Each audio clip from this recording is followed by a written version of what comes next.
Hello friends, मेरे digital classes में आप लोग का बहुत बहुत फिर से नए सेशन में स्वागत करता हूं। तो चलिए सेशन स्टार्ट करते हैं। हिस्ट्री के मोस्ट इम्पोर्टेंट क्वेश्चन जो अक्सर आपके एग्जाम में बार बार यहां से क्वेश्चन पूछे जाता है, तो हम उन्हीं क्वेश्चन को यहां पे करेंगे जो आपके एग्जाम के लायक है, इम्पोर्टेंट है। यहाँ पे क्वेश्चन अलग अलग एग्जाम में क्वेश्चन पूछा भी गया है, तो सारे क्वेश्चन इम्पोर्टेंट हैं। पहले बार आए तो चैनल को सब्सक्राइब करके रख लीजिएगा ताकि नोटिफिकेशन आप तक पहुंच पाए। तो स्टार्ट करते हैं सेशन को। तो पहला क्वेश्चन है आपका, निम्नलिखित में से कौन सा सही सुमेलित नहीं है बोला गया है। तो इनमें से कौन सा है जो आपका मैच नहीं है। एक तरफ आपका धर्म है तो धर्म से आपका मिलान करना है, तो कौन सा सुमेलित नहीं मतलब गलत बताना है। मिलित पन्नो ये आपके किससे संबंधित है, तो आपका बौद्ध धर्म से संबंधित है। तर्थवार्थधिगम ये आपके वैष्णव धर्म से संबंधित है। महापुराण ये आपके किससे संबंधित है, जैन धर्म से है। या आपका डी सभी सही हैं। तो इसका जो करेक्ट आंसर जो हो जाएगा आपका, ये आपका जो तत्वार्थिगम है ये आपका जैन धर्म का है, याद रखिएगा। ये आपका बी ऑप्शन मैच गलत हो जाएगा। तो आपका जैन धर्म से संबंधित है, लेकिन यहाँ पे वैष्णव धर्म दिया गया है, इसको याद रखिए। बी ऑप्शन इसका गलत हो जाएगा, तो इसका बाकी सही भी सही हो जाएगा। अगला क्वेश्चन देखते हैं। सेकेंड क्वेश्चन हमारा 1837 में जेम्स प्रिंसेस ने ब्राह्मी लिपि में एक शिलालेख पढ़ा जिसमें देवनामपीय पियदस्सी के नाम एक राजा का जिक्र था। इस उपाधि का प्रसिद्ध सम्राट कौन थे। तो आपके अशोक, अकबर, कनिष्क या चंद्रगुप्त विक्रमादित्य। इसका जो करेक्ट आंसर हो जाए, तो इसका जो करेक्ट आंसर हो जाएगा ये आपका अशोक करेक्ट आंसर हो जाएगा। तो अशोक का जो शिलालेख है तो इन्होंने पढ़ा था जेम्स प्रिंसेस ने। जेम्स प्रिंसेस कौन थे, तो James princess east India company के एक आधिकारिक रूप में कार्यरत थे, और आपके आधिकारिक रूप में पद पे कार्यरत है। उन्होंने लगभग 1837 में लगभग इन्होंने ब्राह्मी और खरोष्ठी लिपियों को पढ़ने की यहाँ पे इन्होंने सफलता पाई थी, तो इसको याद रखिए। और ये आपके यहाँ पे जो अभिलेख वगैरह है या इनके द्वारा इसको पढ़ाया गया था। तो यहाँ पे जो प्रियदर्शी जो है, इसका अर्थ है मतलब जो सुंदर मुखाकृति वाले राजा का नाम इसमें लिखा गया है। इन्होंने अपने बुक में मतलब जो शिलालेख में लिखा गया था उसको इन्होंने पढ़ के यहाँ पे समझाया था। तो सम्राट अशोक का इसमें उल्लेख किया गया, तो इसको याद रखिएगा। अगला क्वेश्चन देखते हैं। अगला क्वेश्चन देखते हैं, ऋग्वैदिक काल में जो जनजाति समाज के मुखिया को क्या नाम से इनको जाना जाता था। महिषी, गोपति, कुलपा या इनमें से कोई नहीं। इसका जो करेक्ट आंसर हो जाएगा B option Gopati correct answer हो जाएगा। तो ऋग्वैदिक में जो जनजाति समाज में जो यहाँ पे जो हेड मुखिया होते थे, तो मुखिया के उन लोग गोपति कहते थे, याद रखिएगा। यहाँ पे मैं बात करूँ ऋग्वैदिक काल, यहाँ पे लगभग 1500 से 1000 ईसा पूर्व तक यहाँ पे कहा जाता है, यहाँ पे इन लोग शासन करते थे, तो इसको याद रखिएगा। तो जनजाति समाज के जो मुखिया को इन लोग गोपति कहते थे, तो इसको याद रखिएगा। अगला क्वेश्चन देखते हैं, ऋग्वेद में कितने सूक्त हैं। तो ऋग्वेद में कितने सूक्त बताए गए हैं, तो 1000, 1024, 1028, 1030। एग्जाम में बहुत बार क्वेश्चन पूछा गया, तो इसको याद रखिएगा। तो आपके ऋग्वेद जो संहिता है इसमें मंत्र इसमें बताया गया है, तो इसमें लगभग 128 यहाँ पे सूक्त बताए गए हैं, जो कि विश्व का सबसे प्राचीनतम ग्रंथ इसको माना जाता है, तो इसको याद रखिएगा।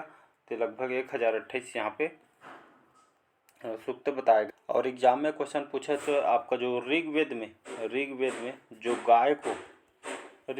जो गाय जो काऊ होता है, इसको क्या नाम से इनको पुकारा गया है। तो इनको गाय को आपका अदिति, याद रखिएगा। एग्जाम में क्वेश्चन कुछ पूछा गया है, तो ऋग्वेद में गौ माता को अदिति कहा गया है, तो इसको याद रखिएगा। अगला क्वेश्चन देखते हैं, छांदोग्य उपनिषद के अनुसार अपने वर्ण से जो नीचे पुरुष का विवाह किस प्रकार के विवाह था। ये आपका अनुलोम विवाह कहलाता है, प्रतिलोम विवाह, असुर विवाह या अर्श विवाह। तो इसका जो करेक्ट आंसर हो जाएगा ये आपका अनुलोम विवाह करेक्ट आंसर हो जाएगा। ए ऑप्शन करेक्ट आंसर हो जाएगा।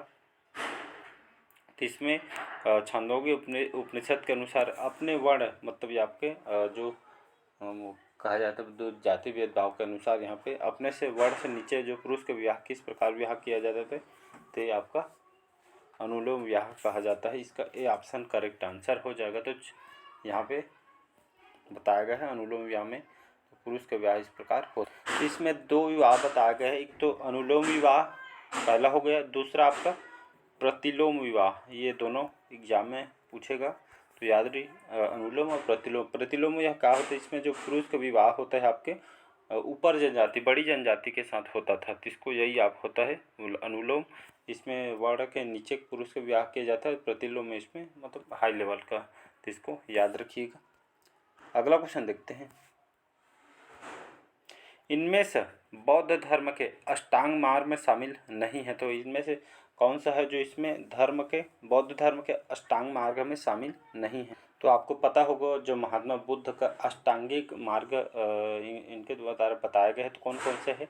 तो भगवान बुद्ध का जो अष्टांगिक मार्ग जो बताया गया है, जिसमें आपका सम्यक दृष्टि, सम्यक संकल्प, सम्यक वाणी, इसके बाद सम्यक कर्मार्थ और आपका सम्यक आजीविका, सम्यक व्यायाम और सम्यक आपका स्मृति, तो इनके बारे में सभी आपको बताया गया है, तो इसको याद रखिएगा। और एक और बच सम्यक स्मृति 7 बच रहे, एक 8 सम्यक समाधि, तो इनके बारे में बताया गया। तो सही चिंतन, सही भाषण, सही आचरण और सही इच्छा, इनमें से आपका बोला गया है कि कौन सा यहाँ पे शामिल नहीं अष्टांग मार्ग में। तो जो आपका जो सही इच्छा है इसके बारे में नहीं बताया गया, तो इसको याद रखिए। एग्जाम में बहुत बार क्वेश्चन यहाँ से पूछा जाता है, तो इसको याद रखिएगा। अगला क्वेश्चन देखते हैं। सांख्य स्कूल ऑफ फिलोसॉफी की स्थापना किसने की थी। आपके कुमारी भट्टा ने, कपिला ने, पतंजलि ने या आपके गौतम ने। इसका जो करेक्ट आंसर हो जाएगा कपिला, जिनको कपिल भी कहा जाता है, तो इसको याद रखिएगा। तो जो कपिल हैं इन्होंने इनको ऋषि कपिल कहा जाता है। तो ऋषि कपिल को पारंपरिक रूप से जो सांख्य संप्रदाय के संस्थापक के रूप में जाने जाते हैं। कई याद रखिए सांख्य संप्रदाय से कौन से इसके संस्थापक कौन है डायरेक्ट पूछा जाता है, तो इसको कपिला रहेगा। तो कपिला इनको कपिल भी इनको कहा जाता है। तो डायरेक्ट क्वेश्चन इसमें तो एग्जाम में क्वेश्चन पूछा है तो सांख्य जो भारतीय दर्शन के 6 प्रणालियों में से इसको एक माना जाता है। यह सांख्य विषय भी बताएगा। इसी तरह मैं कुछ इंपॉर्टेंट भारतीय दर्शन बता रहा हूँ जिसके संत के बारे में बताऊँगा, तो एग्जाम में इसको याद रखिएगा। तो संत कपिला जो आपके कपिला हैं आपके सांख्य दर्शन के स्थापना किए थे इन्होंने। इसके बाद से महर्षि पतंजलि ये आपका भारतीय दर्शन योग के आपके संस्थापक हैं। और गौतम ये आपके न्याय दर्शन के संस्थापक हैं। और महर्षि कणाद, संत कणाद ऋषि भी कहा जाता है उनको, ये आपके वैशेषिक दर्शन के संस्थापक है। तो एग्जाम में क्वेश्चन पूछा जाता है तो कपिला का किससे संबंध है, तो आपका सांख्य से संबंधित है। और महर्षि पतंजलि इनका योग से संबंधित है। गौतम जी का ये आपके न्याय से, और संत कणाद ऋषि इनका वैशेषिक दर्शन से संबंधित है। तो इसको याद रखिए। सांख्य स्कूल ऑफ फिलोसॉफी की स्थापना कपिल जी ने किया गया था, तो इसको याद रखिएगा। अगला क्वेश्चन देखते हैं। तो आपका जो धमेक स्तूप है, कई बार एग्जाम क्वेश्चन पूछा गया। तो धमेक स्तूप कहाँ पे स्थित है, बोध गया, सांची, सारनाथ, कौशाम्बी में। इसका जो करेक्ट आंसर हो जाएगा तो ये आपका सारनाथ में स्थित है। याद रखिए धमेक स्तूप, इसको सबसे बड़ा स्तूप भारत का कहा जाता है। उत्तर प्रदेश के यूपी के आपके वाराणसी, तो यहाँ पे वाराणसी में इसके स्थित है, तो इसको याद रखिएगा। एग्जाम में क्वेश्चन पूछा गया है। लगभग कौन से सन में इसका निर्माण किया धमेक स्तूप का, 500 ईसा पूर्व में। ये किसके द्वारा बनवाया गया था, तो मौर्य शासक जो आपके अशोक के द्वारा इसको बनवाया गया है 249 ईसा पूर्व में। तो इसको याद रखिएगा। किसके द्वारा बनाया गया था, आपके सम्राट अशोक के द्वारा। कहाँ पे है, तो आपके यूपी में स्थित है, तो इसको याद रखिएगा। अगला क्वेश्चन देखते हैं। और धमेक जो स्तूप है आपका किस लिए बहुत ही प्रसिद्ध है, तो यहाँ पे जो सारनाथ धमेक यहाँ पे उत्तर प्रदेश के यहाँ पे स्थित है। और यहाँ पे किस लिए आपके प्रसिद्ध है, तो यहाँ पे जो सारनाथ में यहाँ पे एक हिरण पार्क है। याद रखिए हिरण पार्क यहाँ पे स्थित है, जहाँ पे जो गौतम बुद्ध, याद रखिएगा, तो गौतम बुद्ध ने पहली बार यहाँ पे धम्म को यहाँ पे पढ़ाया गया था यहाँ। और यहाँ पे जो बौद्ध संघ में जहाँ पे ज्ञान के माध्यम से अस्तित्व में आया था, तब से आपके बहुत ही प्रसिद्ध है।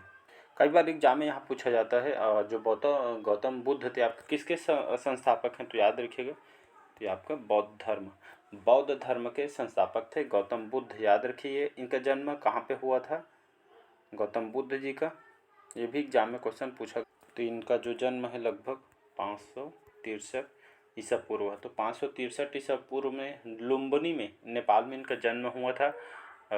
इनका जो निधन कब हुआ था, 483 ईसा पूर्व में, लगभग कितने एज में, 80 साल के एज में। याद रखिएगा कुशीनगर जो आपके भारत में आता है, तो यहाँ पे इनका मृत्यु हुआ था। इनका पत्नी का क्या नाम था, ये भी एग्जाम में क्वेश्चन पूछा है।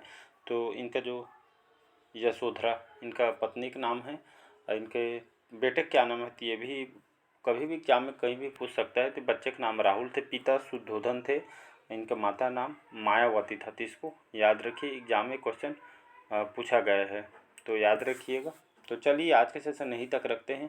तो आज के सेशन कैसा लगा कमेंट करके ज़रूर बताइएगा। पहले बार आए हैं तो चैनल को सब्सक्राइब करके रख लीजिएगा ताकि नोटिफिकेशन आप तक पहुंच पाए। चलिए आज के लिए थैंक यू।